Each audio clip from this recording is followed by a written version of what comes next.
one. Yeah. It's like a giant Android tablet. What if I bought a Chinese TV? What's the Chinese brand? Like Hisense? Yeah, Hisense. Never heard of it. Or what's the other one? TCL. TCL.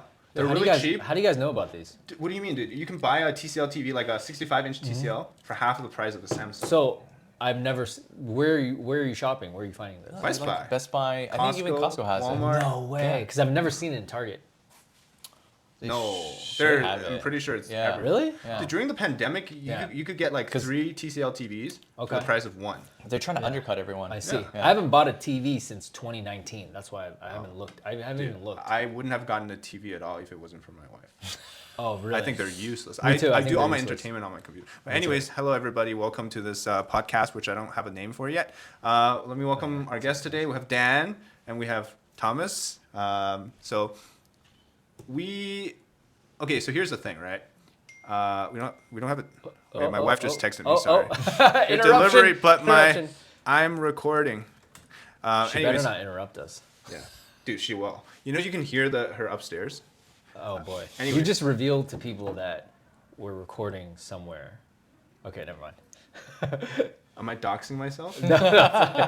But so we're gonna talk about some stuff. I hope on the podcast every time, something related to China, something related to ourselves, and also anything that happens, right? Yeah. I recently heard about this girl. So the way I heard it was kind of strange because this girl is Taiwanese. She Yeah. lives in New York. Yeah.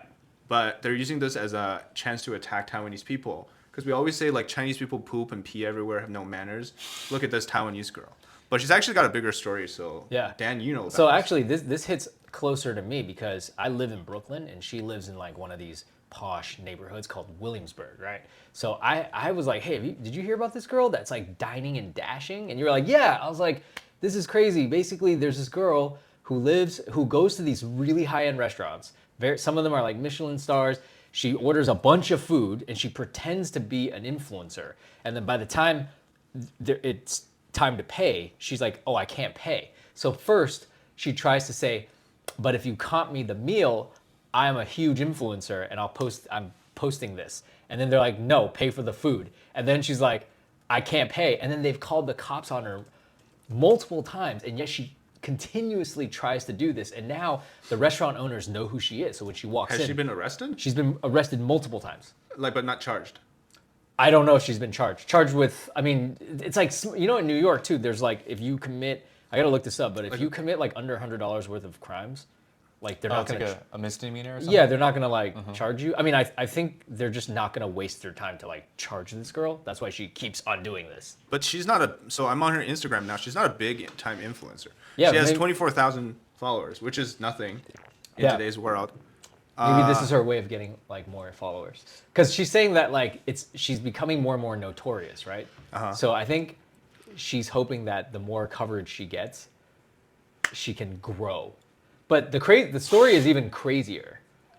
So Like it gets even deeper. So like the whole thing is I was bringing this up because I thought it was weird that like American media kept covering this girl like day after day. There's been like articles written multiple times and they keep digging into her life. So the latest is like she had this whole circle of Taiwanese socialite friends and then she disappeared for like 2 years and then she's back on the scene doing this dine and dash scheme. So bizarre. So you're saying, so I didn't see the part where they're trying to trash her being Taiwanese. Like you saw that. That was on X. Oh, interesting. Okay, so like different narratives, right? Right. And Yeah. then I'm just like, every second report is a photo of her that's like, she half naked or she like... Scantily. No, so I understand why the New York Post is doing this is because it gets hits. Yes. Yeah. Right? But they don't mention they don't like focus in on the fact that she's Taiwanese because I don't think they understand like mainland Yeah, Chinese like, I don't versus think they care about Taiwanese. that. Yeah. Yeah. I think this is just a crazy story. Yeah, but I think most Americans wouldn't care either if she was Taiwanese, Chinese, Japanese. No, that's what I'm saying. Like Yeah, it's mostly just like she's dining and dashing. dining and dash. Okay, so here's the thing. I thought about this. No, actually, well, I didn't care about it. I just thought that they're again, attacking the Taiwanese image. Yeah. But like Chinese people do have a reputation for having like pretty bad tourist behaviors yeah. and those Yeah. kind of things.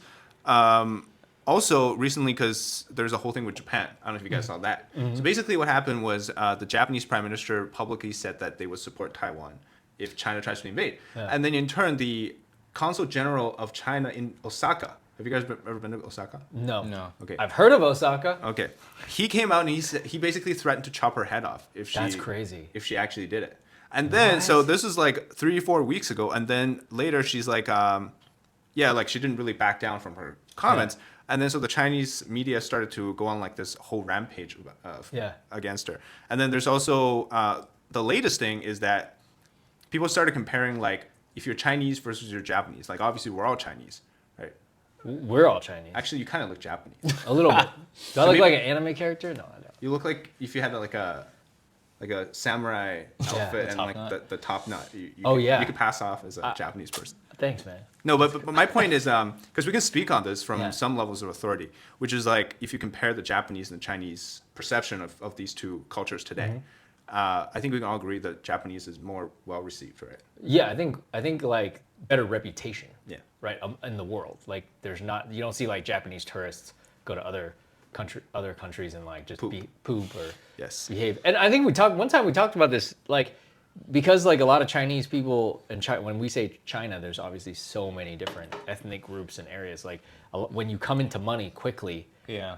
and you're just like now you can travel, Yeah. and you might not have manners. And I think that was the thing. It's just like all these people from like the countryside or the rural areas, and not even from like rural or country. It was just like they were, let's say, like they didn't grow up with these like international like mannerism kind of things, right? When you travel abroad, and it's just like that's why there's all these shocking behaviors.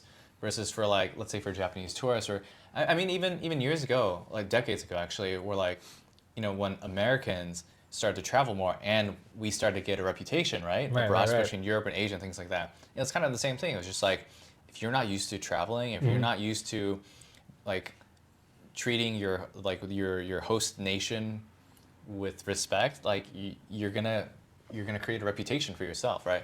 So I think it's kind of similar. But the interesting thing for Chinese tourists is like part of it was because like just like because of the Chinese Communist Party, right, with like Cultural Revolution and everything like that, as well as like kind of intentional or unintentionally, systematically, just like making everyone worse off. So like that's a context behind why Chinese tours are so terrible. Okay, so that's actually what I was getting at because this whole thing with Pei Lu Chung, that girl in New York, she's Taiwanese, but the general difference, if you see, is Japanese, Taiwanese, and Chinese, right? Yeah. East Asians, specifically, And Koreans. and Koreans. South Koreans. Yeah. Yeah. Actually, all four. Yeah. 4 distinct places, all except for China, have a pretty good reputation Yeah, with things like for sure. customs or Yeah, paying respect. customs. That was the phrase I'm looking for. And the thing is, when you say Taiwan, okay, so the only common denominator here is that one of those countries went through the Cultural Revolution. The other Yes. 3 didn't, right? Yes. But then I was gonna say, cause like, okay, sure, Chinese people maybe got rich pretty fast, but like Japan also only had a few decades of growth. Like, Yeah. so they were still able to maintain all their customs and respect. I mean, isn't Japan one of the most polite like settings? You know, you go there and everyone's super polite to each other, right? Korea's Really like that too. Korea's too. Whereas, how come But it China's like not, I mean also China's not like that? like South Korea was also extremely poor just Yeah. like 3 Yeah. decades Yeah. ago, right? And That's they right. blew up economically That's- as well. Yeah, That's a good point. Yeah, so I mean, to what we're saying is like, yes, part of it is like people coming into money too quickly, and also, especially for like you know East Asian customs, like growing up, coming from like a more Confucian style culture, Yeah. right?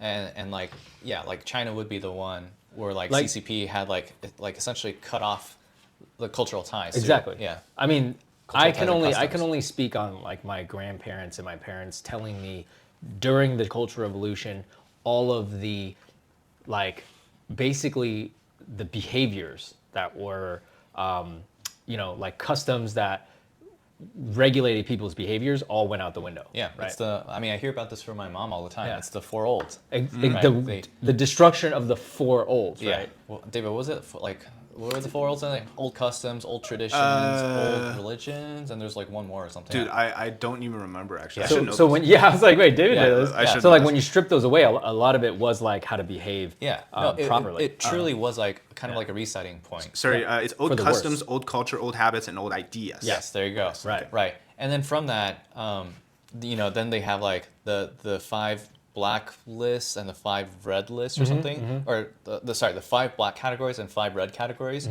Black categories would be like if you were a landlord, if you were wealthy, Right. Scholars. if you were like Scholar, that was like intellectual. our family, Exactly. intellectuals. Yeah. And so like, yeah, so a lot of that is just like because of that, you just introduce like a cultural and custom disconnect. That's right. That's right. So I mean, And then what you introduce back in is materialism, like to me. So you strip away old customs that were traditional, that set standards between like how we greet each other, how you treat people, politeness, blah, blah, all that. And then it's like, well, what's important is, first of all, the government, atheism, and money. Okay, so you mentioned that. Let me add another culture of China into this, right? Which is Asian Americans or Westernized Chinese descendants of Chinese, right?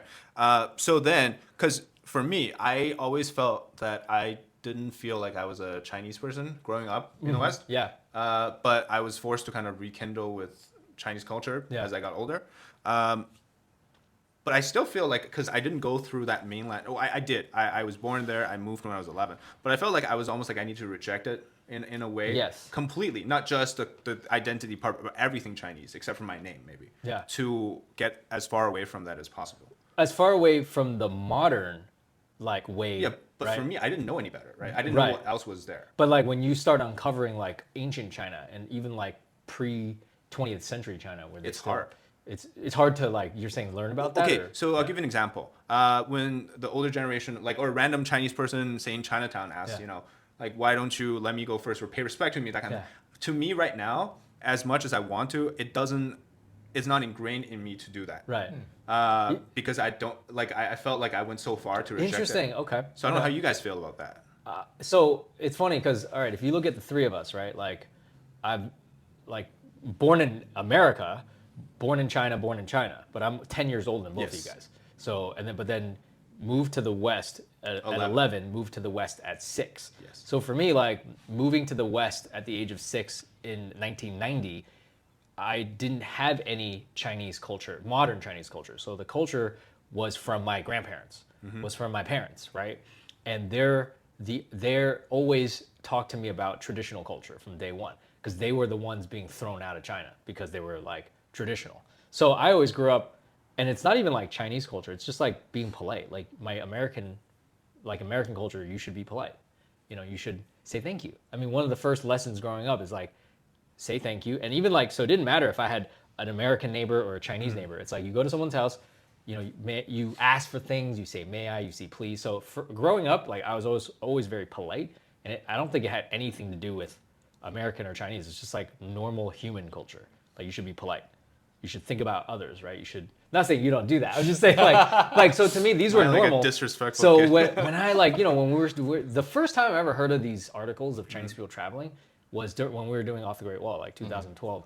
And we would actually, it's so funny because the same things you're talking about now, I was like, yeah, that's happening forever. Dude, it never changed over the decade. Never changed. Yeah. And I was shocked. Like, that was when I first saw photos of a Chinese tourist squatting in Europe, defecating. I'm like, why would they do that? And then, people had to explain to me, because to me, that's crazy. Like, how can people do that?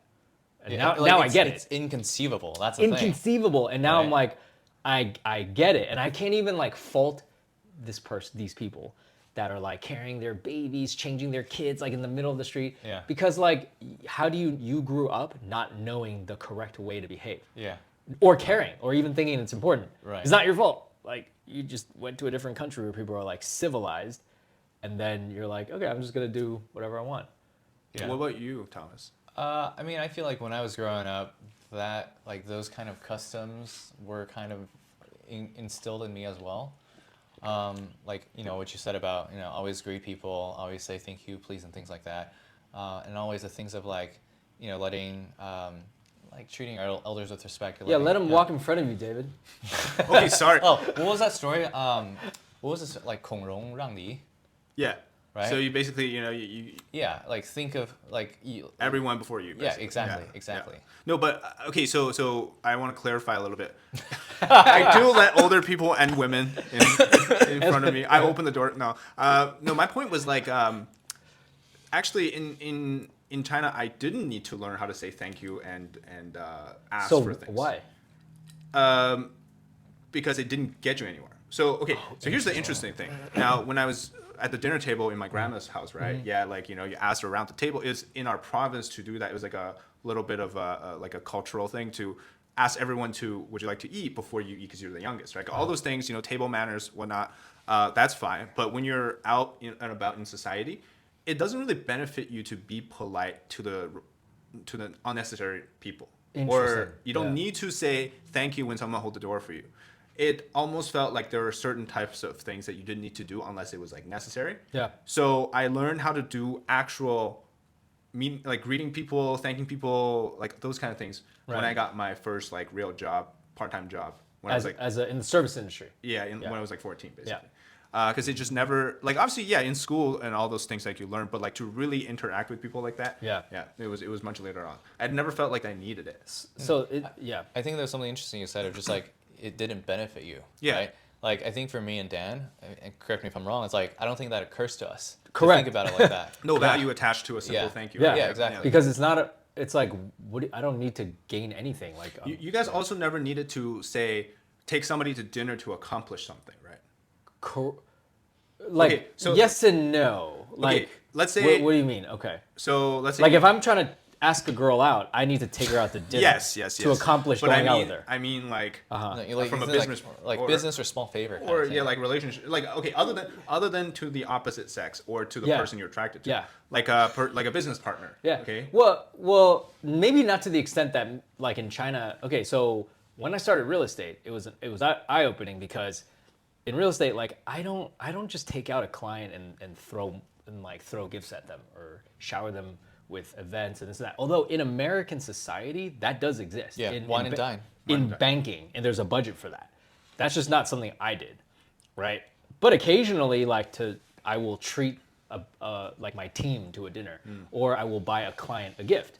But that's just like that's normal business practice. Yeah, It's not out of the I think norm, what David is referring to, Yeah. at least from what I know, is like this kind of like wine and dining is like for small favors. Let's say like you have friends or family in like local government capacity, Yes. or like hospital, school, or something. Yeah, like that. setting the stage for bribery. Yeah, essentially, it's essentially small bribes. Small bribes, okay. Yeah. So, that's yeah. the context So he's talking about. I'll give you an example. When I was in grade 4, Yeah. my mom had to like have a dinner with my teacher, my homeroom teacher, Yeah. just so that I don't get like I can. Okay, so the way it works is like it's not that they will give you a bad mark, but they won't give you a good mark unless. So for example, if I scored an 80 on a test, right? Yeah. If my mom didn't wine and dine my homeroom teacher, Yeah. he wouldn't have given me an 85. Or So here's the thing. So it's your fault you got an 80 though. Yes. Like you should have right. but through those little bit of Yeah, the bribery, you could actually I get can it get an up. 85. That's crazy. Or Yeah. if I got an A minus, Yeah. they might round it up to an A plus. That kind of thing. See, like in America, so this is one of the biggest differences. Like when I came to America, I'm like 85 is a good, very respectable 85 score, is man. nothing in China. That's what I'm saying. Like coming here, I'm like B student, all good. Yeah. Like in China, I can't imagine because I only did half of first grade. Okay. You know, Like in China, Yeah. there's so much of like who you know to help Yeah. you accomplish things. That's crazy. Like for example, one of my mom's friends actually, they're like a local official, Yeah. and like they actually have a decent amount of power. I can tell you more about it later. And like she helped my cousin get into a much better school. Okay. Yeah. It's like those are the kind of things of like Wow. so Homer. Like Oh, yeah. yeah. Oh, like, go through the back door. go through the back door. Wow. You Yeah. can even get it done through surgery. So I heard this from a former doctor. Yeah. Yeah. Like you give them red envelopes full of cash. Yeah. Just so they don't screw up your surgery. wow. So I read about that. Okay, yeah. So I don't know how much you know about this, Dan. What? So in America, you go for surgery. Let's say you Right. get a open heart surgery. One Yeah. of the worst Yeah. thing, right? You do the surgery. It finishes whatever. Yeah. The doctor doesn't accept extra cash bribe on top of that. Correct. So he finishes it flawlessly. He just Correct. you're expected to do it Or to flawlessly. the best of his ability. Correct. His or her If he ability. accidentally dies on the surgery table, that's unfortunate. That's right. Medical Or medical malpractice. malpractice could happen, right? Yeah. But let's just say this: if that person, the same scenario were to happen in China, Mm-hmm. and the person dies, and you didn't give him enough money, Yeah. he might not spend as much effort to try to That's crazy. get That's the a real person thing? back. Yeah. That's crazy. Like I'm not even joking. I heard this from a doctor colleague. So the first time we did this podcast one time before, Yeah. right? Did I tell you about first time getting bribed in real estate? Yeah, I from told the you Chinese people, right? on the podcast. Yeah. All right, cool. Because that opened my eyes. Like this whole there's a for those that didn't hear, basically my first time in my career, I don't do business in like the Chinese areas of New York. And one time I went there, and everyone tried to bribe me, and they lined up, and they thought I was weird because I said, and I had to gather them all around, so all the buyers, I had to be like, guys, you're not dealing with a typical agent in your area. Like, I am from another area. I do things the right way. I had to tell everybody, I go, you want to buy this house? You need to submit your number. You guys, none of you will know, and you can't bribe me. And they're all like, what? And then they still were like, no, but seriously though, like, tell me. I'm like, I'm out. I was literally like, I'm out. Wow. I called my colleagues. We had the biggest laugh. And of course I did that deal, like no bribes, no nothing. And I felt very good. They must have been like, this guy is like, they must have thought I was like Naruto or something, like unflappable. Dude. You know what I'm saying? Like stuck to my morals, you know? Okay, don't you think? No, they thought you were dumb. They thought I was, no, they did. They were like, why wouldn't you take extra money? I'm like, and I literally told, I go, I don't need money. I go, I make a living.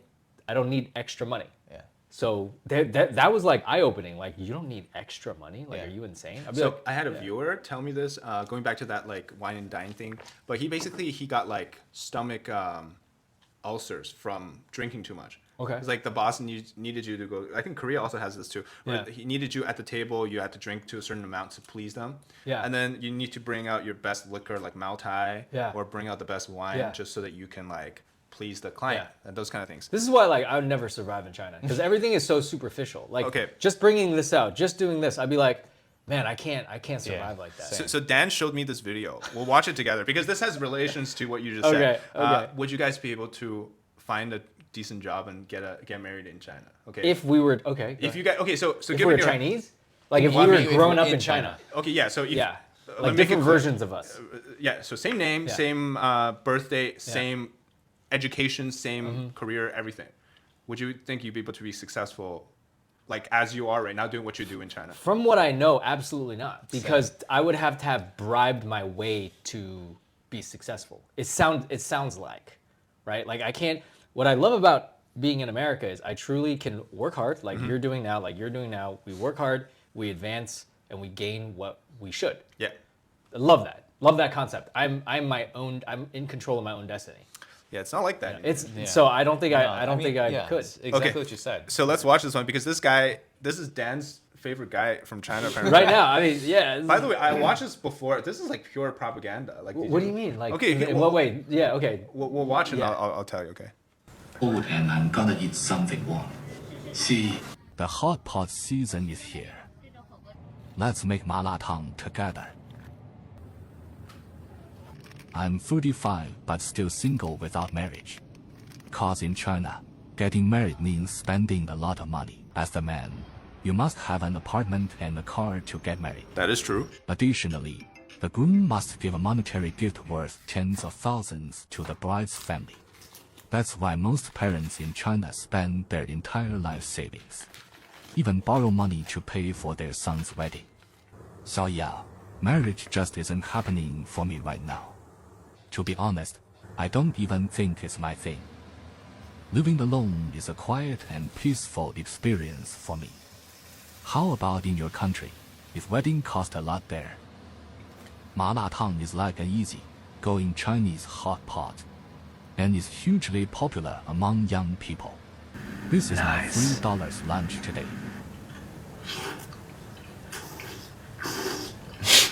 Okay, so you think that actually costs $3? I'm super gullible because I don't know what things cost in China. $3 in China is $21. 21 yuan. Yeah. 21 yuan.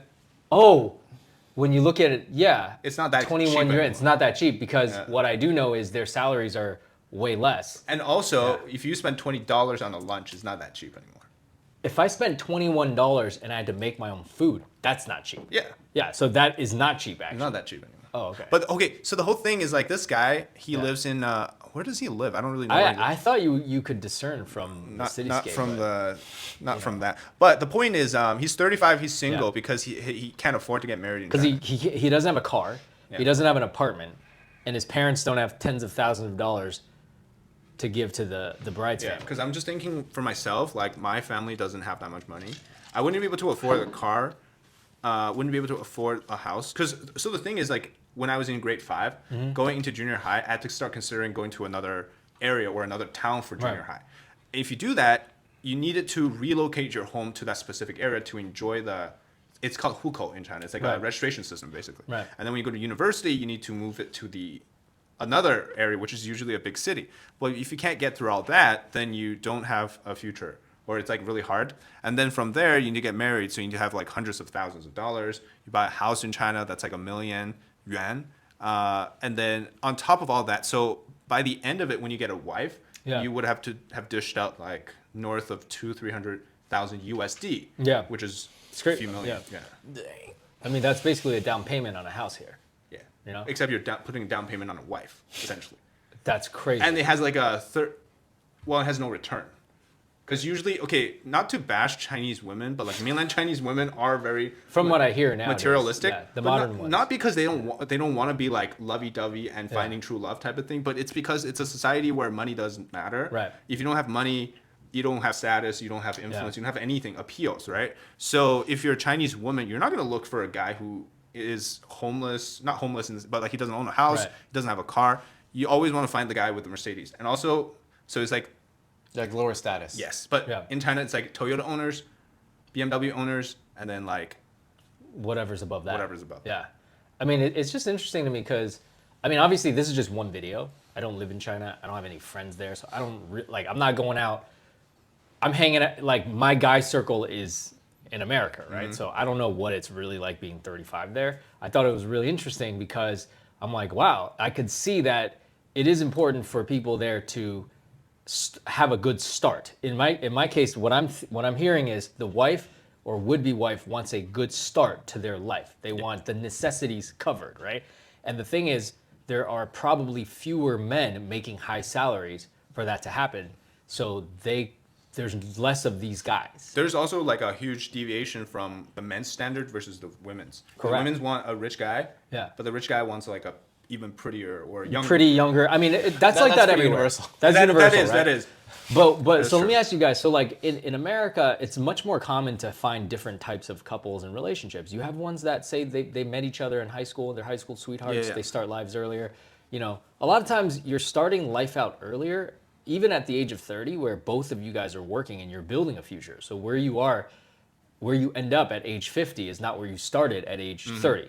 And it just seems like, it sounds like that you got to have the head start, then meet somebody, and I'm like, that's difficult to do because here My you can cousins just, got married when they were like a year after university.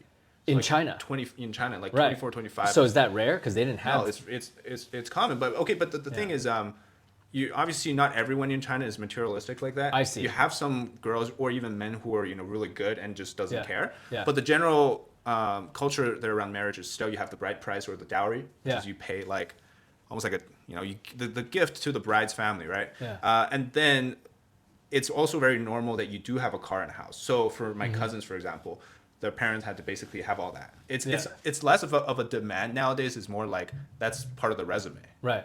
So I saw this video about it was like one of these probably like a white guy in Shanghai, and also Shanghai is a pretty one unique city. case. Yeah. In terms of like materialistic demands, right? So it was like at one of those parks where like all the mothers were sharing, like swapping like resumes essentially. yeah, right? literally. Yeah, and like the guy actually spoke like Chinese pretty fluently, and I was just trying to talk to them. I was like, hey, like what's this about? How do I get in on this? And then the ladies were very upfront. It's like if you don't have money, you can't talk about marriage. Yeah. Like they're just very upfront about that. I mean, so there is the equivalent, like let's say in a big city like New York or LA, there are definitely pools of women who are like, and they should, who are like, I don't even want to date the guy unless he makes 6 figures. Yeah. Doesn't have to own an apartment, but at least like rents a nice apartment and can pay for all my meals and all that. That's always been the case. Then there's just like normal people, right? Like if you're just like, hey, I'm gonna go find somebody At the bar or something. Yeah, we both have a job, or online these days, right? Like it's just like they don't have a strict demand to even date you. So I guess it exists in every I think culture. I would say the bar to date in the U.S. is higher, Yeah. but the bar to marry after that is a little bit lower. Yeah. But in China, it's almost like they want to skip the dating part and just go straight to They marriage want to talk. know they're not wasting their time with that person, right? They're very, very, very literal about that part. Yeah.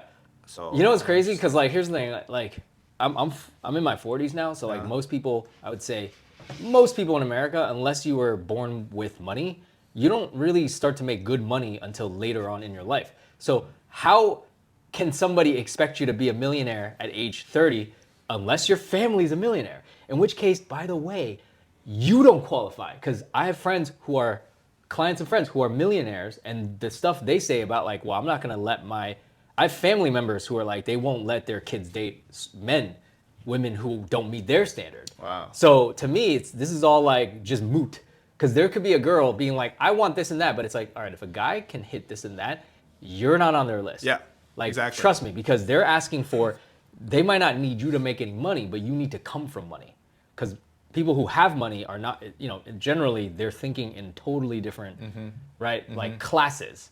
Yeah. Okay, what if the women or their status has changed in China?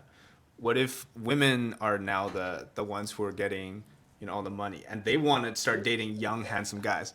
So this is again from Dan. Oh my we'll God. watch this one here. David, how come I'm the one sending you these No, videos, man? it's because I'm like, to me, like, this is pretty common stuff. Oh, okay. That's why I'm the you're- one that's like, so they know who they're marketing to, because I'm Yeah. like, yo, this is crazy, bro. You 家比如就希望你上我家住，没告诉你都在沈阳黄金地段，是沈阳是最好的房子，多少平？你告诉他一声。232。你跟我在一起吧，咱们就是玩儿，吃喝玩乐，享受晚年，早上一睁眼睛，一根海参咔就塞嘴里，真的。就是喜欢你，哎就是让我心动了。一般人我也看不上，我对你挺有好感。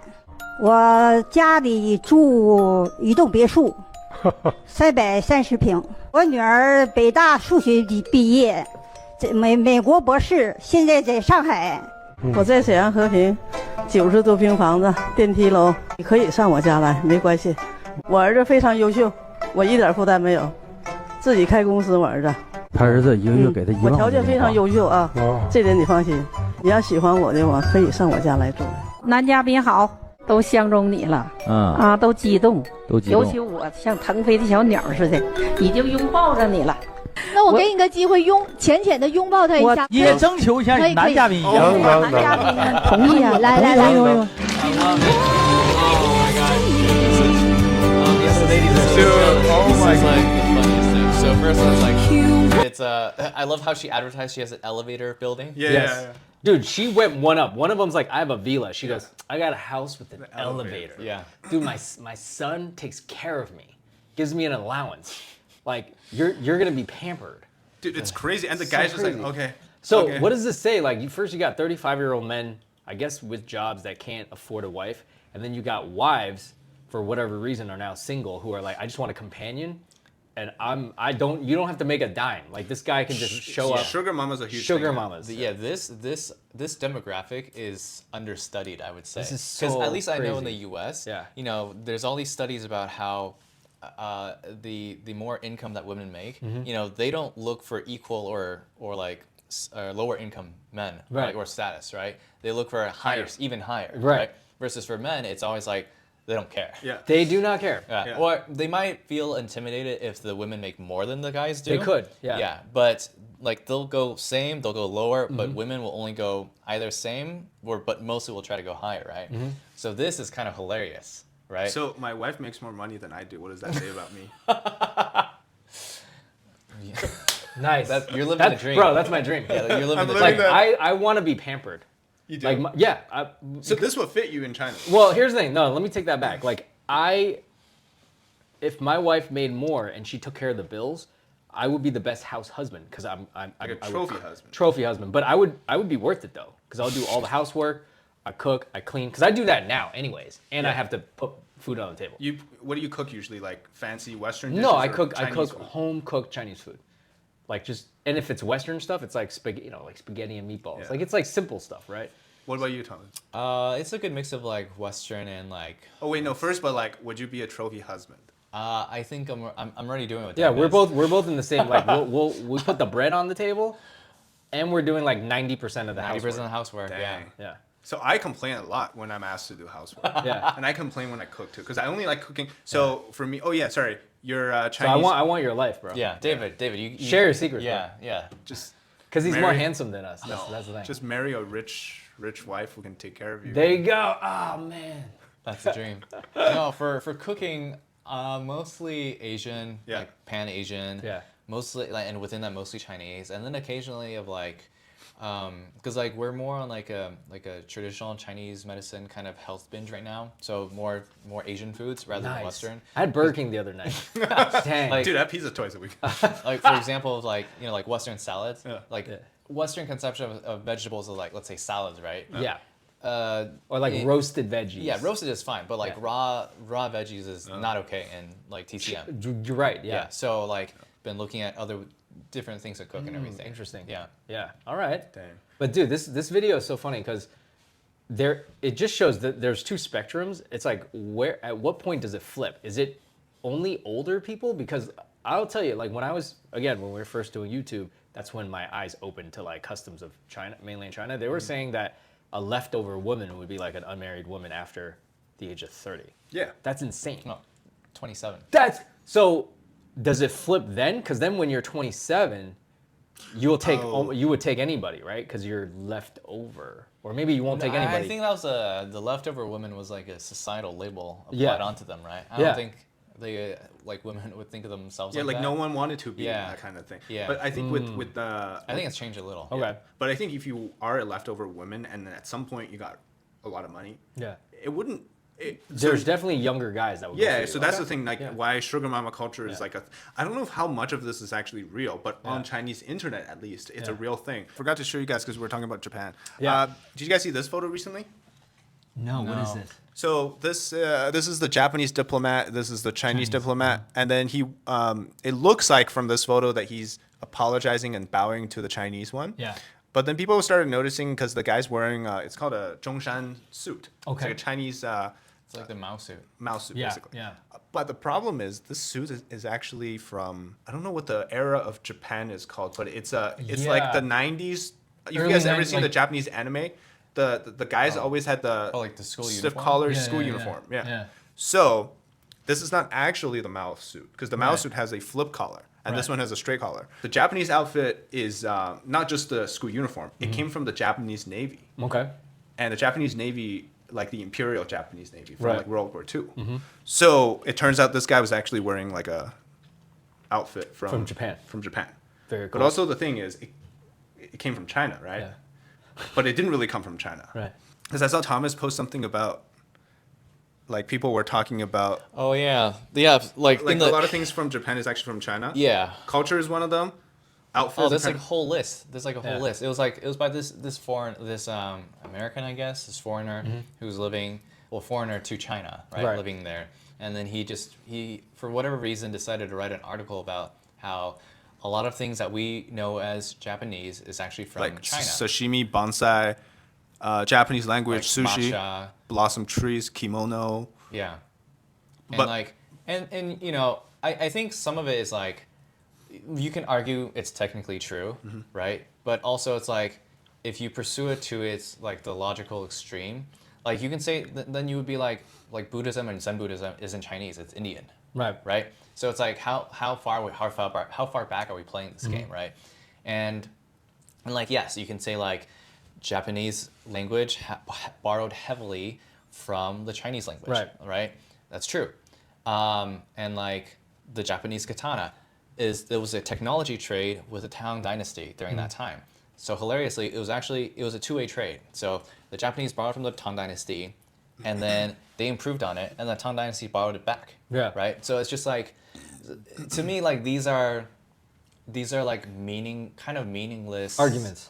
Yeah. It's like this is just like kind of like this is like school playground stuff of like kids would argue about, you know. Totally. Totally. It's absolutely meaningless. Well, it like, goes both ways. To me, Exactly. it's like if somebody's like, well, that came from China or that came from Japan. It's like, what are you trying to say? Like, does it matter where it came from? Like every culture takes something and transforms it, makes right? it. Like example is like to me it's just like the China now under CCP has like a very brittle face to it, where they're just like they have to feel, they have like this chip on their shoulder where they need to feel superior, right? It's like, yes, like throughout history, China has made his like really important contributions to history, like paper, gunpowder, you know, like all of that, right? All of that. But it's just like, and then, right? And like to the things about all the cultural stuff, it's just like, well, after a while, it's just like Japan has taken these things and essentially made it their own. Right? That's right. Like for in example, addition to coming out with their own stuff. Exactly. It's like there's a whole ramen culture. Like it doesn't matter if it's similar to like ramen, right? It doesn't matter. Like they came up with their own like local ingredients, whatever else, right? It's kind of like how American Italian is actually very distinct from Italian food. Yes. Right. You can say there's roots there, but no one's ever gonna claim that. You know? Like whenever somebody makes that, like if somebody says X, oh, you know X just came from Y. Like, why would you even say that statement? Like, are you just trying to say, well, everything in China is the best because it all came from there? It's like it's a nonsensical argument. Like that's not even interesting to argue about. Yeah, you know? we all come from Africa. We all come from, like we were all once a seed. We were all once an embryo. Like what? We were all one single cell organism. Like it's like another example is like kimchi, right? So kimchi, like Korea borders northeast China. So like northeastern fermented cabbage is a very famous thing there, right? But they don't add spices to it. They don't add like fish sauce to it. So like Korea made it its own thing. Correct. Yes, like because they border, they're gonna share culture and things like that. Right. You're gonna see the influence. But like even in the eastern region of France, the Alsace-Lorraine area, it borders Germany, right? So at one point during World War II, Germany actually took over that. And you can see it in the influence and in architecture. Like you can see the influence, but Germany is never going to claim like, oh, like that style of pizza is ours, right? It's just like Anthony. So I'm a huge Anthony Bourdain fan, and I think he talks a lot in his travels. Like he always talks about influences from somewhere else, and he doesn't place importance on like who started it. Yeah. But the important thing is how. I think it's interesting to see where the influences come from, right? Versus saying like claiming who started it, because this is not a contest. Yeah, and like how it's interesting how it develops. Like for example, like I was talking with my friend because he's Chinese, ethnically Chinese, and his wife is Pakistani, and there's like a segment of Indian Chinese cuisine, right? It's like Desi Chinese, and it's just like, but it's very distinct. But also like for Peruvian cuisine, there's a heavy Chinese cuisine in it. Like you don't call it like Peruvian like Chinese fried rice or something. It's just like chaufa. Like they have a word for it. Right. Or like they have soy sauce in it. It's like very integrated in, and that's super interesting. And like so a lot of what we know of like the cultural norms or like cultural origins, like for example like Italy didn't get tomatoes until the 16th century, something like that. But they popularized the tomato sauce. Sure, yeah, exactly. It's just like, and like, there's a lot of things that we do now that didn't really start until the 1950s, let's say. But you might associate it with a certain place or certain country. It's just like, these things are so meaningless. I think like, boiling it down, it's like, maybe there's some aspects of modern CCP culture to be like, claim ownership and origination, so that you could show, kind of like what you're saying, like you could show the world we're responsible for this popular thing or whatever. But you know what's ironic about that? What's that? The communism isn't even Chinese. It's actually a European, like it's like a 100%. Like a German thing, right? Yeah. Well, he's German. The seeds, I would say, like the seeds were from the French Revolution. Yes. And then obviously Soviet Union had it first. Italy, like Lenin Marxism, and then it evolved ultimately into what the CCP is now, and now they're the leader in communism. So, it didn't originate in China. It's not a Chinese. No, there were kings, emperors in China. You guys actually, great points, guys. Totally were not. I was going with this. I was going to talk about anime. No, but oh my god. It's just really, it's just like just because like CCP now just has and they've just like facilitated the environment for very brutal mindset, 100%, where they just have to have this chip on their shoulder. It's like going back a couple of years with like whole wolf warrior mentality thing a couple of years back. Yeah, it's just like very like no one even cared. Like growing up, it's so interesting. History to me is so interesting because you learn where it comes from, the original intention. Yeah, and take it and evolve it.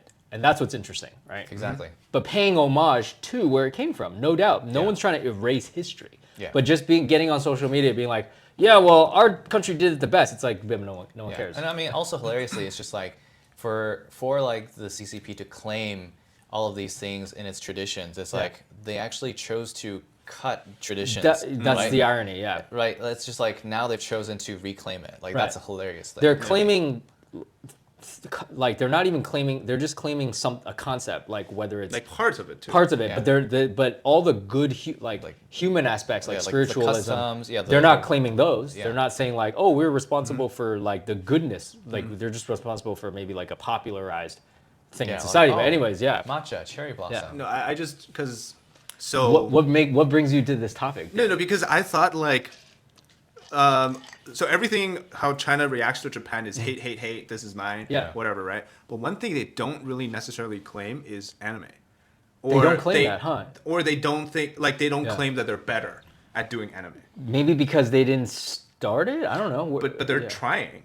But it's just it's something that they don't claim because so it's a very I would say a very uneasy relationship when it comes to anime because like in the 90s they made like Evangelion Neon Genesis but in Japan is a Japanese anime but they would dub it into Chinese even had original like Chinese singings for the opening and the theme songs and they would allow that to be played on Chinese state media. So like I watched my first anime that I ever watched was Yu Yu Hakusho, which is like like a ghost kind of demon thing, and then the second one was Evangelion Neon Genesis, and then like Pikachu and all those things. What about Dragon Ball? Pokemon. Oh yeah, Dragon Ball 2, the very first season too. But then now like the newer animes like My Hero Academia is like soft banned in China, and if you cosplay as a My Hero Academia character, apparently like Demon Slayer. And Demon Slayer, but it's like one of the most popular movies in Chinese Why is it theater. soft man? Well, for My Hero Academia, it's because they apparently had things that were offensive to the Chinese. Okay, just like in American movies, they got to take it out for it to be played in mainland China. Except they wouldn't do that. They wouldn't censor that part. They just like say you can't show it. So if you dressed up as a cosplayer for My Hero Academia, you literally get bullied at these. Oh wow! Like I know what you're thinking of, but it's not quite the same. So for example, there's a video of this lady trying to cosplay as one of the characters from Demon Slayer. It's in a kimono, right? And then there's this guy like filming her and yelling at her, like, "Why are you wearing a kimono? That's not Chinese. Why are you are you ashamed of being Chinese?" Just like full on shaming her and yelling at her, right? But it's just like, bro, I'm just cosplaying a character that I like. Like that's the difference in mentality. Okay, wow. But one anime that they don't seem to care is Naruto. Why is that? I don't know, because if you really think you guys have seen. I'm on season 3 by the way. You're on season 3. Yeah, I just started season 3, episode 1 last night. Wait, wait, what is season 3 in? Yeah, like what's happening? Like, is it Shippuden or is it? No. So the original series, it's my wife's favorite series. She's watched many times. So season 3 starts out. They just finished the Chunin trials. Wait, are you watching it on Netflix? Is that why? Yeah. Oh, okay, because on Netflix it's like they put it into seasons. Yeah. Okay. Oh, that's not a thing No, it's just originally. episodes. It's just 1, 2, whatever, 300. Oh, okay. So I'm 50 episodes in. Okay. So I'm at the point where they finished the Chunin trials. Okay. So my understanding is like the politics of Naruto is like nobody has interpreted it in the way that it's actually against the CCP. Oh, okay. Ooh, I could see why then they haven't. The whole banned thing that. is like I don't want to like spoil everything for you, but I'll spoil it for you. No, I know what happens. Okay. I've watched, summary videos, so I know what happens. Okay, so basically, the whole thing about Naruto, like from the perspective of Naruto himself, right, is that like the entire thing he's like chasing Sasuke because Sasuke's clan is like rebellious or whatever, or at least it's like viewed as they're like traitors to the village, right? Okay. Well, he's chasing Sasuke, his team member, to try to bring him back to the good. Yeah, like the entire time they're trying to. He's trying to rescue him. Yeah. But if you really extrapolate that idea to like the Chinese, like the country of China, is that like in China right now you can't deviate from like the goodness of the body, right, which is the party. Right. So if Naruto was like interpreted in the way that was allowed in China, if I was a Chinese censor, I would have to change the storyline from how Sasuke is like an outcast, but they're like they cannot be a part of the when they're a part of the traitorous like class, they need to be like casted out and they can never be redeemed. Yeah, so like Naruto wouldn't be allowed to go look for Sasuke. Like if I was Naruto, I would not be allowed to go look for Sasuke. And every time I see Sasuke, I need to personally distance from. I need to renounce Sasuke, right? So it's like if it was the Chinese version of Naruto, it would be like Sasuke is Dude, my wife would love it's like a this love and death discussion. story, Yeah, you know? Like yeah, Sasuke, yeah. my best bro. Yeah. I need to renounce him. I need to publicly denounce that him. or renounce. It wouldn't even my be a story. friend. Yeah. Exactly, but. I was just thinking, like, Dude, that would be the funniest thing. Yeah. Like Naruto going through a struggle session. Yeah. About and then Sasuke. like Sakura, because love interest of Sasuke, would need to also like struggle session. Yes. Yeah. Who else was attached? Oh, that's it, right? That's- Oh, no, mostly. and then Itachi's motive. Do you Yeah. know about Itachi's motive? Yes, you find out later that he was actually trying to save his brother. Yes. By killing all the village So and that his family. part. Yeah. So that part is okay. Yes, because you can murder and turn in against your own family For the as greater long good as for the of greater the village, good. yeah. So you're saying that? Okay, so what are you saying that this like? No, I'm Naruto's just saying. won't- I'm just saying that they haven't thought that. They far. haven't thought that far, right? So right maybe right, they right. will ban it now that we talked about this. Who knows? But like in Naruto, they don't. Oh, I see. If they see it as like he's trying to rescue somebody back to the party. Yeah. Oh, interesting. Yeah. Do they? I mean, they don't ban Evangelion. No, but. And that So that's they don't ban interesting. most animes actually. Right. For some reason, that's why I'm really interested. Why Chinese authorities don't focus on anime? Because like Chinese people love anime, like love Japanese because anime. I don't. You know what? For me, because a lot of anime doesn't. Like what is the Chinese government ultimately? What would they ban in my mind is things that go against atheism.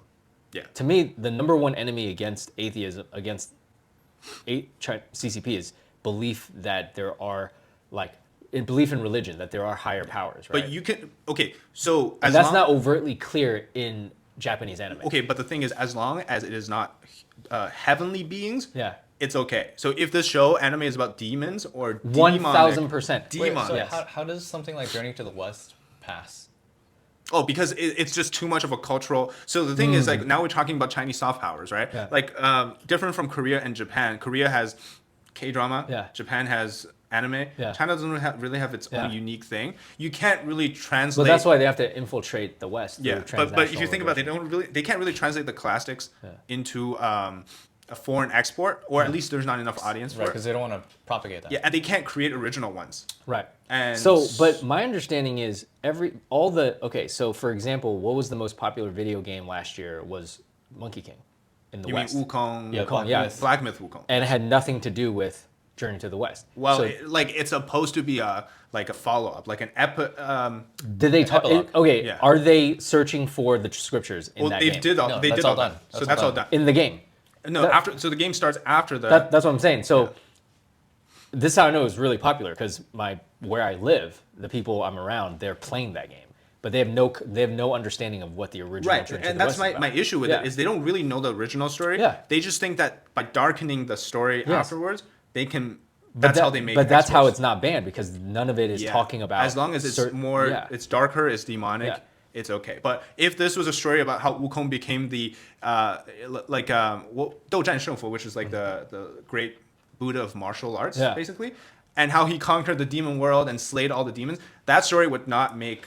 But let me ask you a question. When I was growing up, I watched the old television series of Shioji. You did? Yeah. Okay. After the fact. Like, I watched it in my teens in America after it was like, whatever.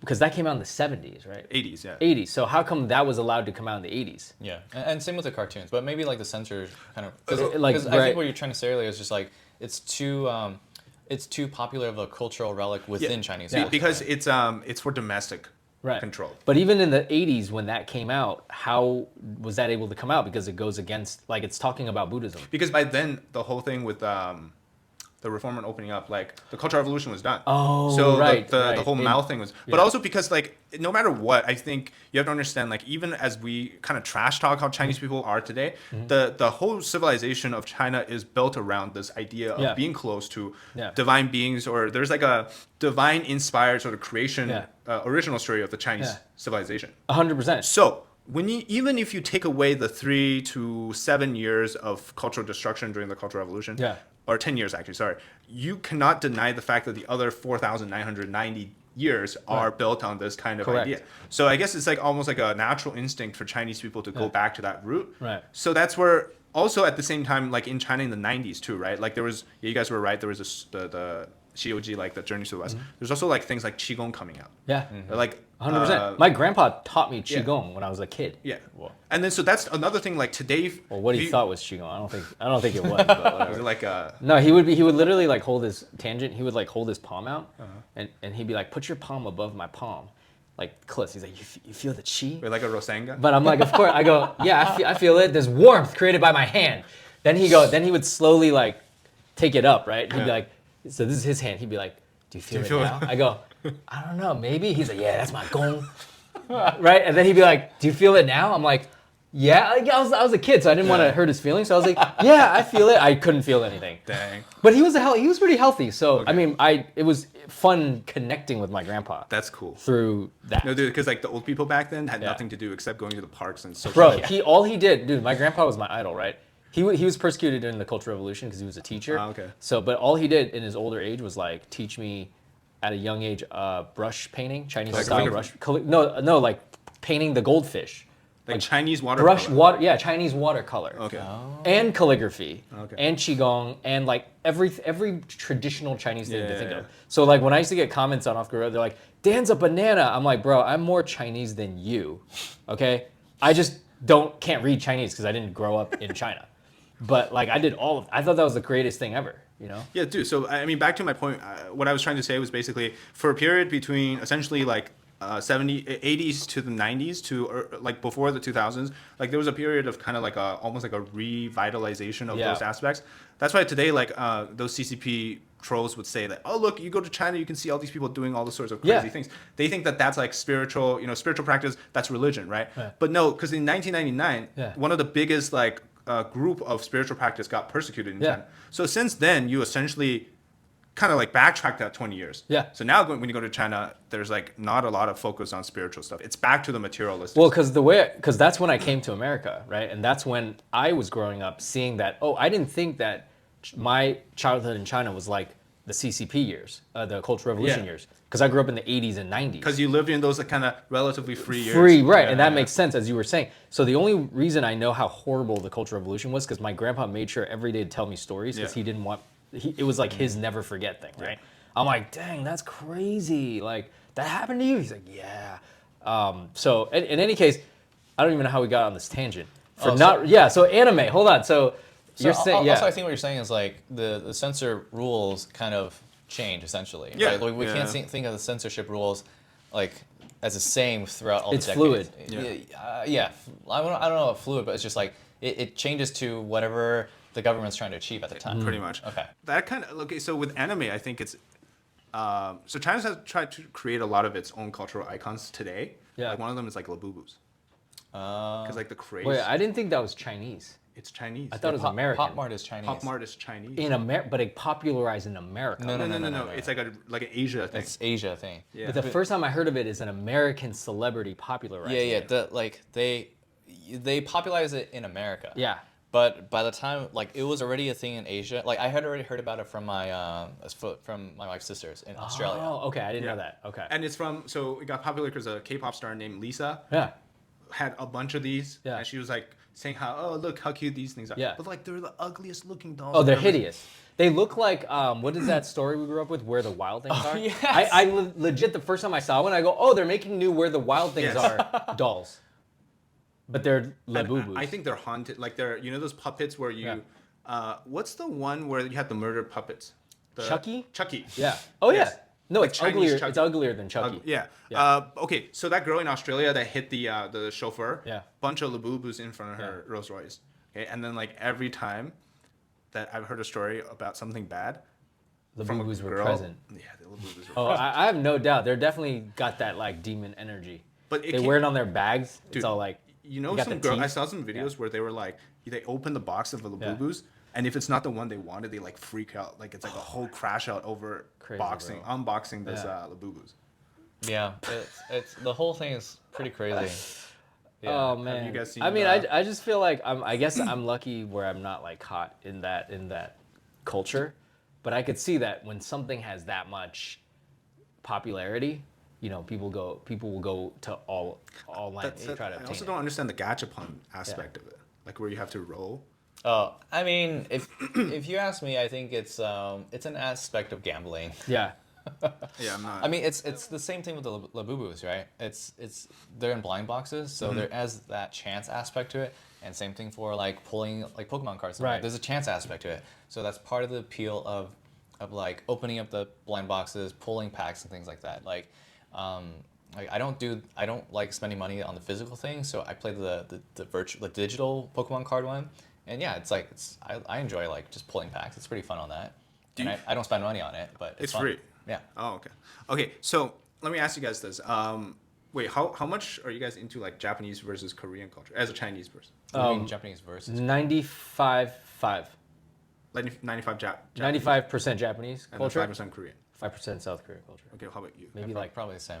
maybe 3%. I'm like 2% complete South opposite. I'm What? 99% into Korean and 1% How's into no, Japanese. no. Except for the anime part.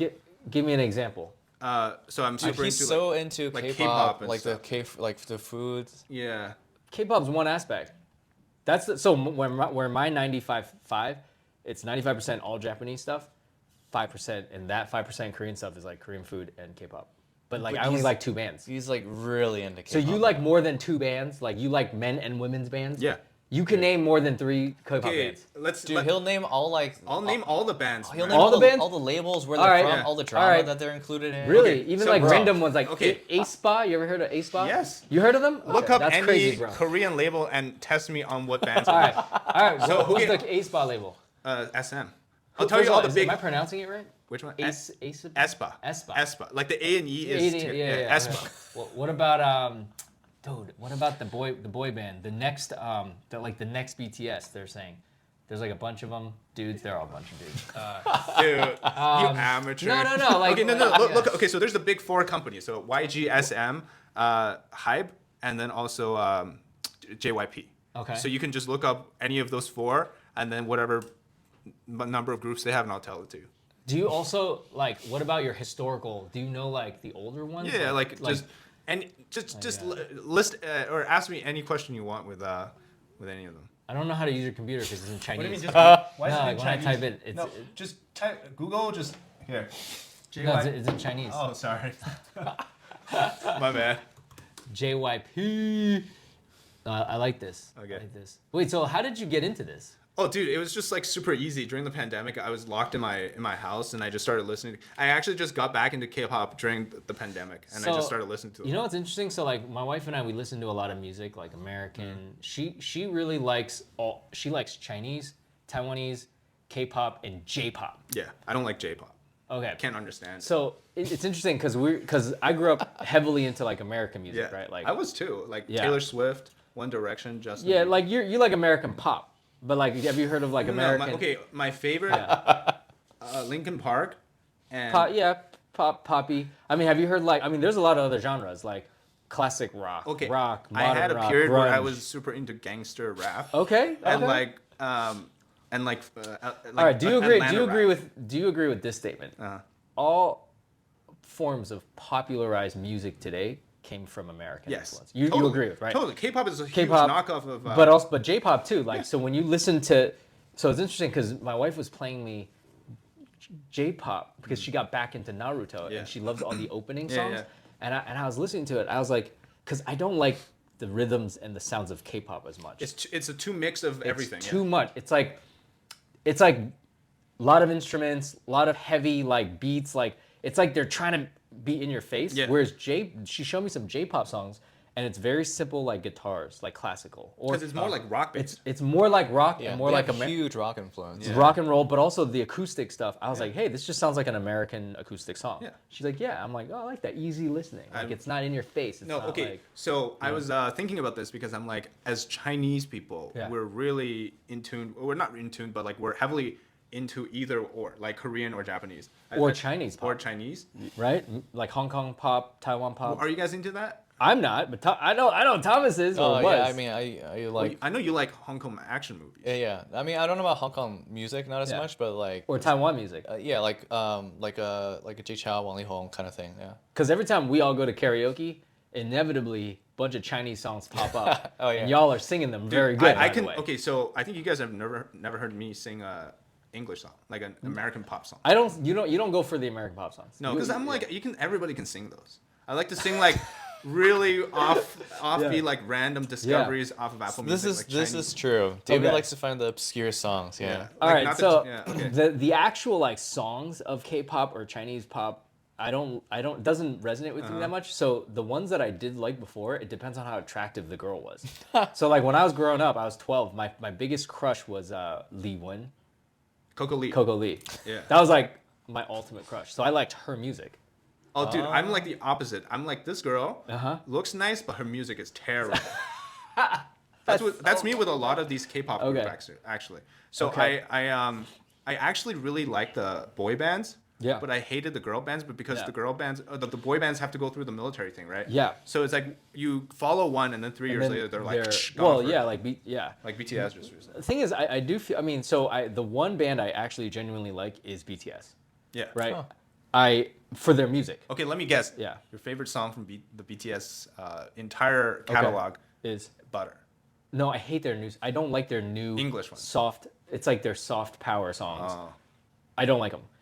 It's their original. So why I like them was they blended melodic melodies with rap, and they had two or three rappers, and then they had a different genres of styles. Right. That's I love that because that reminds me of like how American bands would experiment. yeah. But as soon as they became like mainstream American, like all their new stuff is very catchy. I'm like, whatever. They're getting their flowers now, and it's well deserved. So I'm happy for them. But those are like my least favorite songs. Really? Like Boy with Love, least favorite song. Like, cause it's just like it's unoriginal at that point. It's like highly produced, right? Right. It's But like highly produced for mainstream. for mainstream, for right? mass But if production, you like some consumption. of their OG like Airplane, like some of their OG stuff is like amazing. But why do you guys think that they have such a success, whether Japan or Korea, but like compared to China, it doesn't seem like. I think part of it is their underdog story. I think any underdog story, like when you really find out like how they got there, it's like Naruto, right? Like I love Naruto now because he's literally like the biggest underdog I've ever. Like the weakest. The weakest, and it just proves like he didn't give up. He kept training. So these guys, if you watch like their backstory, they just kept at it, and then they became like bigger than the one before. The guy bands that one of them had like a controversy. G-Dragon. Big Bang? Big Bang, yeah. Sunri, yeah. Like they were the biggest at Yeah. one point. I remember because all the people around were like, and then BTS just came out of nowhere and like crushed them. Dude, yeah. And I'm down with it. That's why. And so like for Blackpink, like to me, like the music is not great. No, It's I basic. literally followed them for a month Yeah. and then I gave up on them. They're attractive. They're nice to look at. That's why like I'm trying to find my girl. So that's I got more. I don't like any other boy bands, but BTS. But I was trying to get into the girl bands. I would say, like my current kind of tier list for girl bands. Let's hear girl it. bands. Up at the top, New Jeans, New aespa. Jeans. Where do you put ITZY? Okay, so S tier for me, like this is nothing to do with like their music or anything. It's just my kind of what I like. Okay. Yeah. New Jeans, aespa, and Twice is like the three top S tier. Yeah. And then you have like ITZY.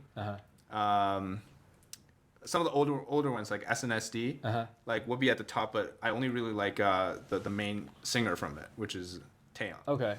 So I love ITZY. That's number one. Yeah. I can't all those other ones you mentioned. I watch their videos and I listen to the songs, and it doesn't jive with me. Yeah. Well, okay. So for example, some of the new ones that are really popular, but I can't stand, Cat's Eye, which is like a mix kind of thing. So what is it about like what makes you get into like a K-pop girl band? Just their songs. So I just like this like song how is like it sounds? Yeah. Okay. Like so, for example, New Jeans' music style is like a very new version of like K-pop, right? Right. It's like kind of soft, but also like very upbeat.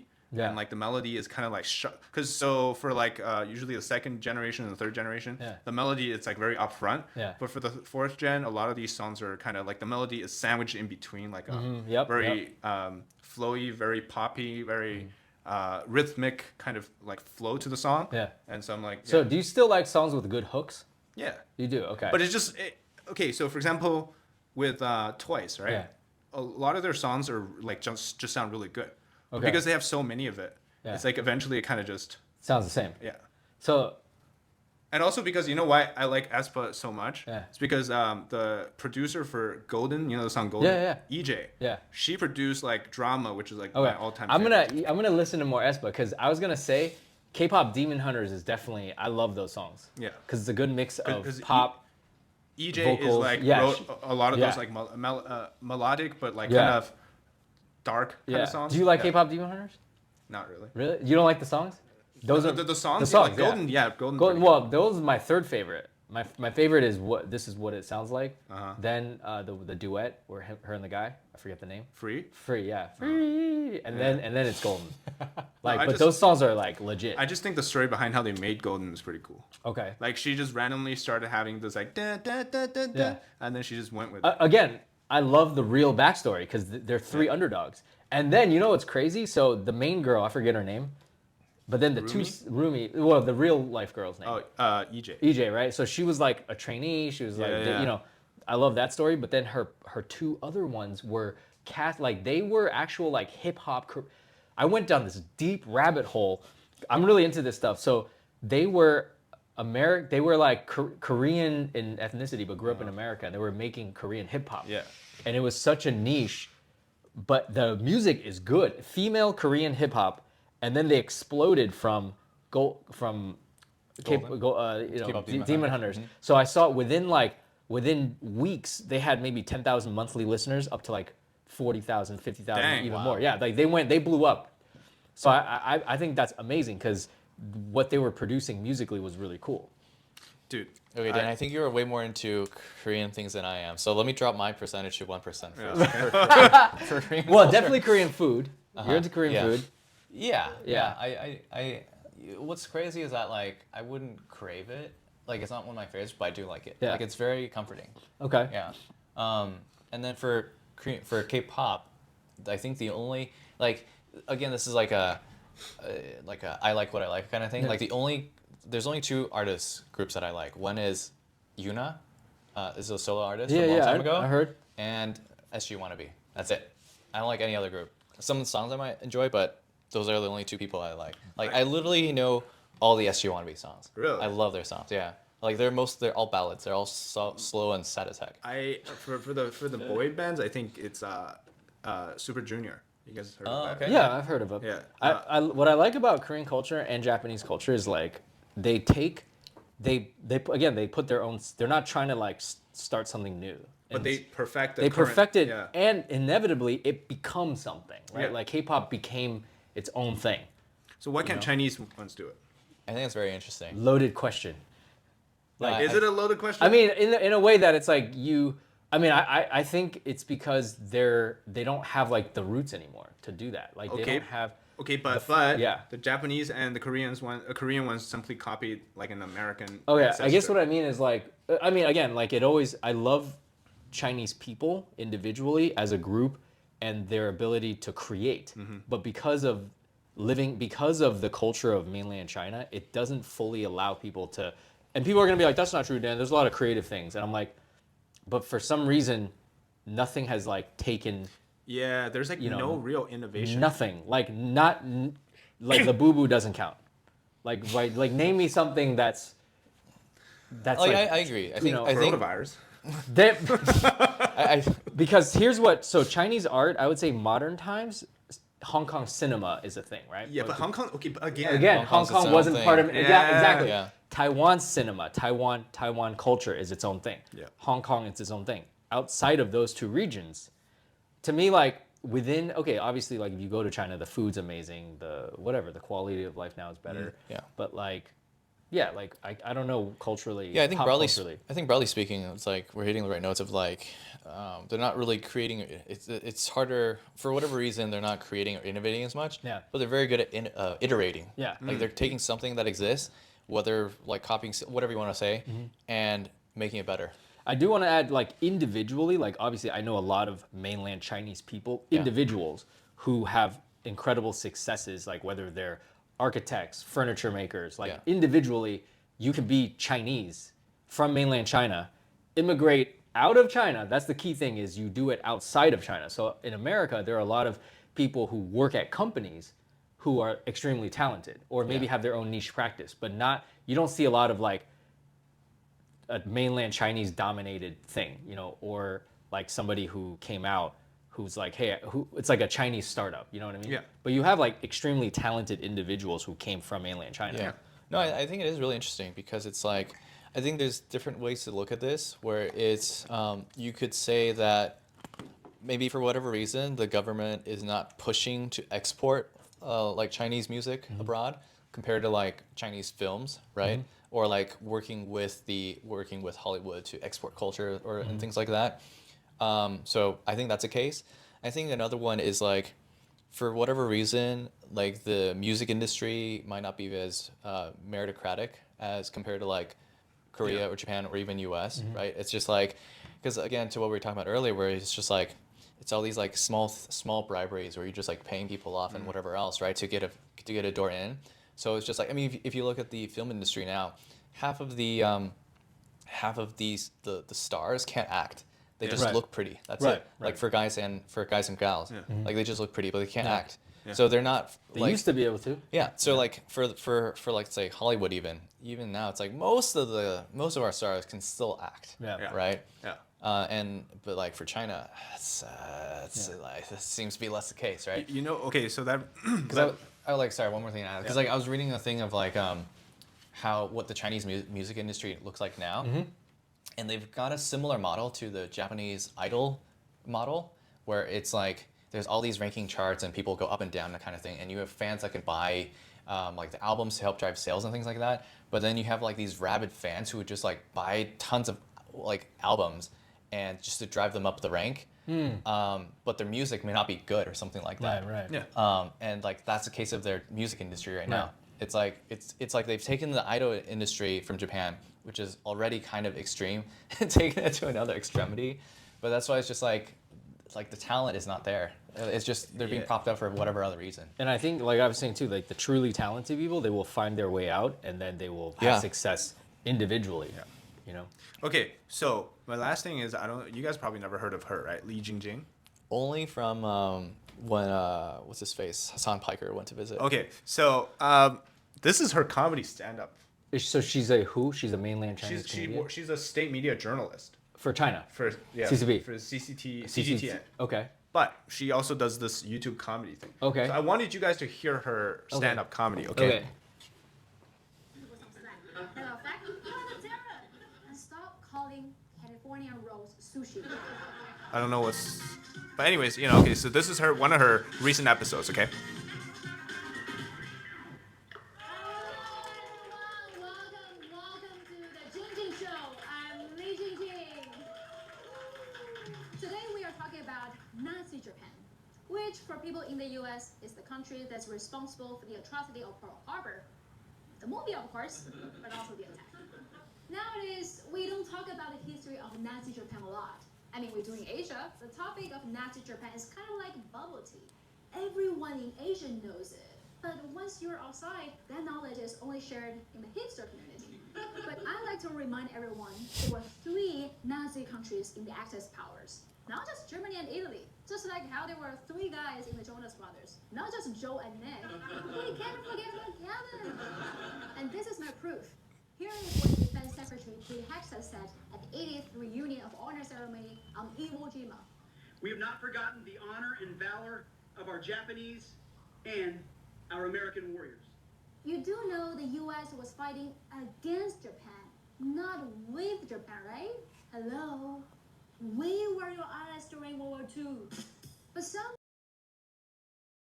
shockingly ignorant about this. Like Russia and China, we, fought the Second World War. We won the Second World War. We won the Nazism. And I was like, okay, that is something new. Kaya Kallas, you know what?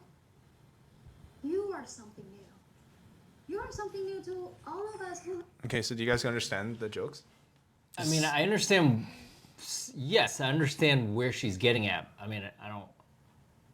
It's like trying to be... Yeah, it's like she's making references.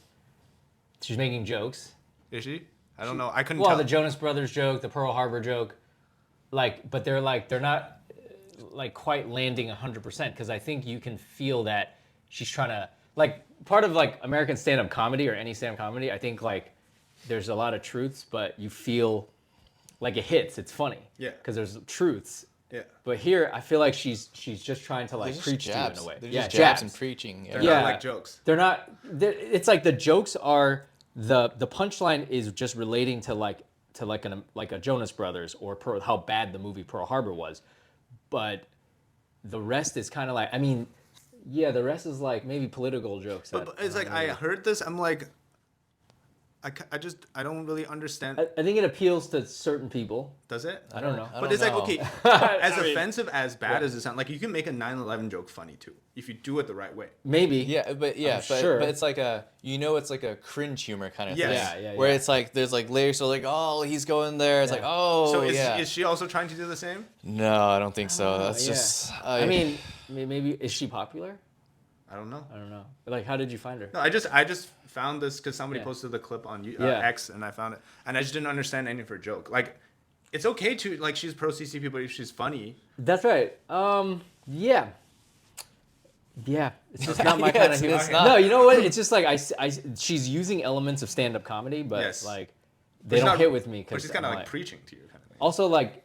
You know, I don't know. It's just like it's not the type of humor that I enjoy. It reminds me of like the Daily Show, Jon Stewart and John Oliver kind of thing, where it's like they're half preaching, half taking jabs, kind of thing. Yes. And then like trying to make you. That's the format that it's following. Yeah. Like, as much as I know, I remember that first time we kind of crapped on, what's his name, Yang. The funny comedian. Sorry, I'm so bad with names. Yang. I'm so bad.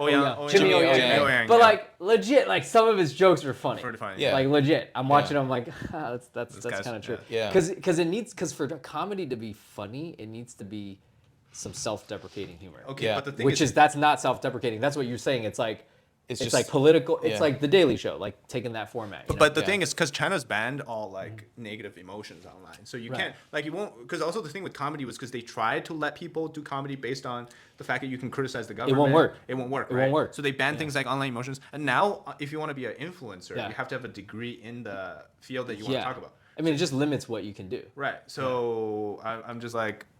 That goes back to your thing with creativity. Yeah, too. I read that article you sent me about how they're okay. So I have no problem if a government is like, if you want to go on social media and you want to talk about say your wife's channel, right? Yeah. So basically, if we translated that to mainland China, Felicia would need a degree in cosmetic, whatever, all of that. Right. Inherently, I don't have a problem with that if that's what that government decides.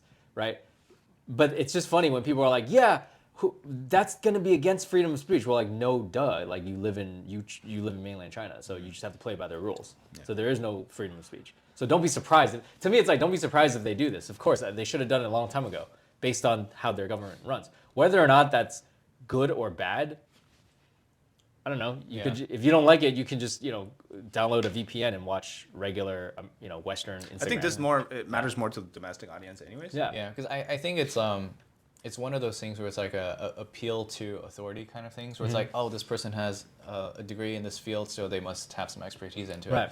But I think at least in the U.S. it's there's been so many events that have transpired where it's like, yeah, actually the expert class don't know as much as they proclaim to do. For sure. Yeah. So I feel like it's kind of the same thing in China, where it's like you have all these people who are quote unquote experts, but really they can't say anything that goes against the CCP line. Yeah. So like if the CCP says the sky is green, everyone has to find scientific research data to validate that the sky is in fact green. Also, like experts are not creative for the most part, so they're not going to be making entertaining content. Right, but in the case of Li Jingjing, yeah, like how the heck is comedy? Like how is that comedy? That's what I'm. Well, you're not going to be able to get a degree in comedy. Well, what if they require you to get a degree in comedy? Well, then she won't exist. And she won't be missed. Okay, but she's kind of unique because she's actual like. I give her props for learning delivery, learning the basics of stand-up comedy because it's a skill, right? Yeah. So I give her props. Whoever writes her jokes, I'm like, okay, well, I guess it is what it is. But like in the future, if a comedian needs to either get a degree in history or maybe you have to be a journalism expert. To do political jokes. I mean, in China, at least historically, for comedians, there are like there's like apprenticeships and lineages. Yeah. Oh, interesting. Yeah. Oh, I didn't know that. It's kind of like any sort of Chinese performance-based arts, like in cooking, in martial arts, in everything. Medicine, there's lineages. Like you could trace I actually like that because in America you could kind of get away with anything in a way, where like overnight you can like I like that you would have to train. Well, no, but it's a problem of scale. Yeah. It's in terms of trade-offs. Like for example, a very famous comedian in the Northeast China is Zhang. Like, and that's a lineage that he can proclaim, and like for all of his students. I think Thomas wins the most Chinese card because he knows Chinese comedians. No, I know random things. Oh, okay. I'm like, yo, that's the most. But you're right. Like, there's the Guodegang comedy. There's the Zhao Shan comedy. Yeah. It's like they have their the other guy who just. Okay. He's like a bald guy. He does like xiangsheng. Oh yeah, I probably know. And like Chinese Peking opera has a whole thing training thing you gotta go through. So this is interesting because over the years, I have seen like during like Chinese New Year shows, I've seen the style of Chinese comedy, and I think it's unique, and I think it works for that audience, even though I don't get it. Whereas when you try to do Western comedy coming from China, it doesn't work. But like that style of comedy you're talking about, it's cool. I can kind of get it. Yeah. You know? On IG, I did see this thing of like Chinese stand-up where it's like more of the Western style, and like it was all these like younger generation of like whether it's like older millennials or younger students. Yeah.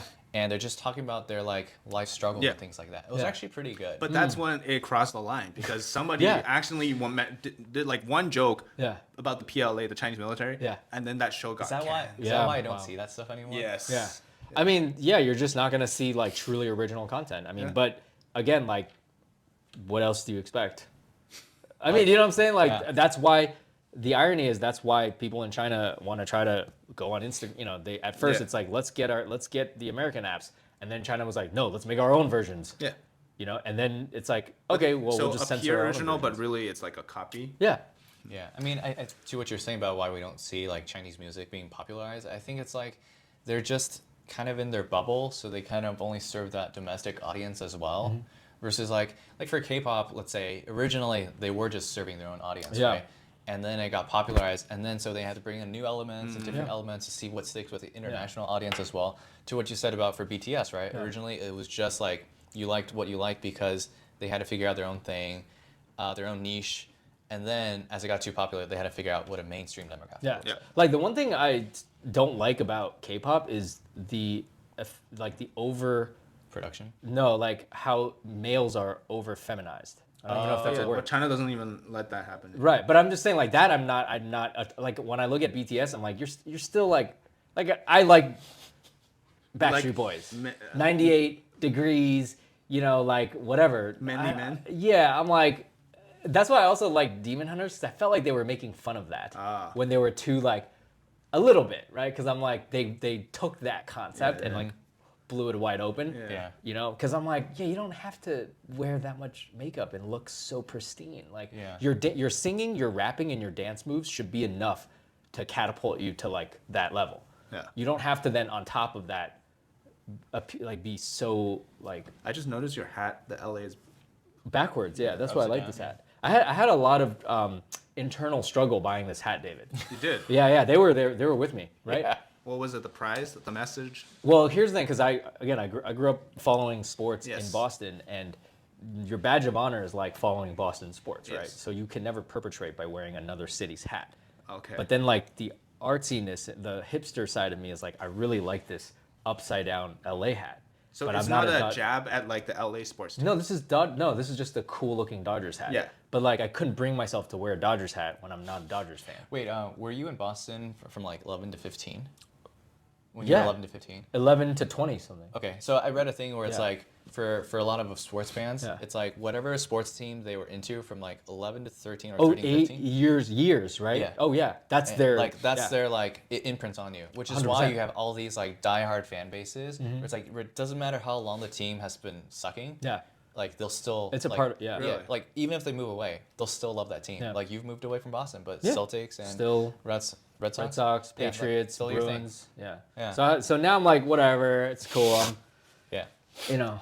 And I was reading too much into it. I thought you were just like a Dodgers hater, and then you just had that. No, why would they hate? No, they wouldn't make a Dodgers hating hat. This is like some like Chinese thinking. CCP level like analysis. Yeah, I overthink read about into. Yeah, and I was like, you could have done the Akatsuki like. Dude, like, yeah. Whenever I come into contact with like super mainland people and they're weirded out by me, I'm like, that's fine. It's okay. Yeah. I don't think... I'm glad I have Chinese friends from all walks of life. You know, it's not like everyone's like that. Yeah. I think it's... And one last point on the comedy thing. I always find it weird when like they have to do these like anti-Japan propaganda things. Yeah. I mean, for one, I've paid attention long enough where it's like, oh, anytime there's sort of like internal domestic issues, they need to unify everyone for an external enemy kind of thing.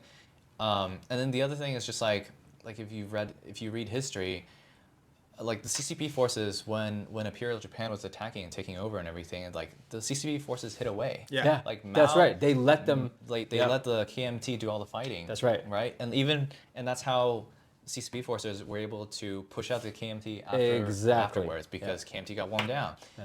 Mao even admitted as much and thanked Japan for that. Right. So it's like for all the bashing, all the fake tears about like, oh, like Japan never apologized to us. Like I read recently that apparently Japan did, and like Mao thanked them after that. It's like and like attributed like CCP's success to Japan wearing down the camp. It's just like it's also tiresome, you know. It really is, because I didn't grow up like hating Japan.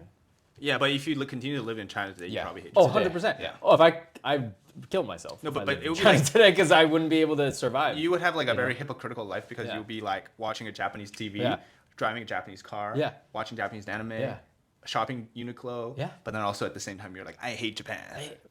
I hate South isn't Korea. that like, I mean, stop using our iPhones. I guess they don't use iPhones there. Well, they do. They do, right? But like even the Chinese officials use iPhones. That's what I'm saying. But they're like, stop going after German cars. Like, by the way, I wanted to tell you guys that how much do you know about esports?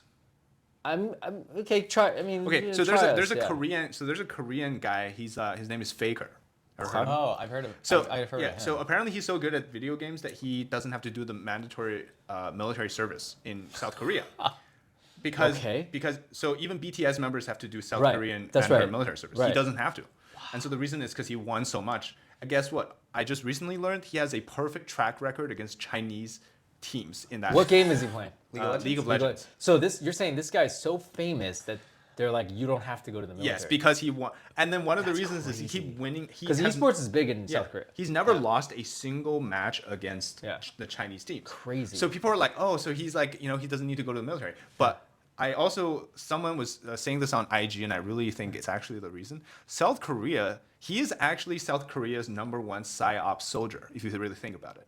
This guy has never lost a match against Chinese teams. And there's a lot of people in China who love like video games. Right, yeah. So in turn, in other words, this guy is literally putting on the biggest psychological operations against Chinese video gamers. That's crazy. And like literally they do not... He owns them. Like he like literally owns them. That's like crazy. There's a running joke about how he's the daddy of Chinese like in this video game. Yeah. Because he's just better than them. He's just like, he's never lost, right? That's crazy. You know? Man, I never got on that competitive game. Like, I tried to play StarCraft and League of Legends. I was like, I stink at this, dude. That's not my... You need too many fingers. Too much... Dude. Like I when I saw how like I've tried playing StarCraft when I was younger, and then I saw how pros play. Like, dude, they're like doing 20 action. Like they literally measure how many actions you can do per minute, right? I do like 3, and they've done like 100. Like, click. It's insane. And no, but I think it is impressive, like the talent that South Korea has produced from such a small population and then if you look at China, right? But that's crazy because BTS has an actual sizable impact on the South Korean GDP. Yeah. It was like, I read it was like 4% or something like that. That's crazy. And they still made them go, they still broke it up and made them go into the military. That's wild. I would be like, give those guys a flyer, dude. Come on.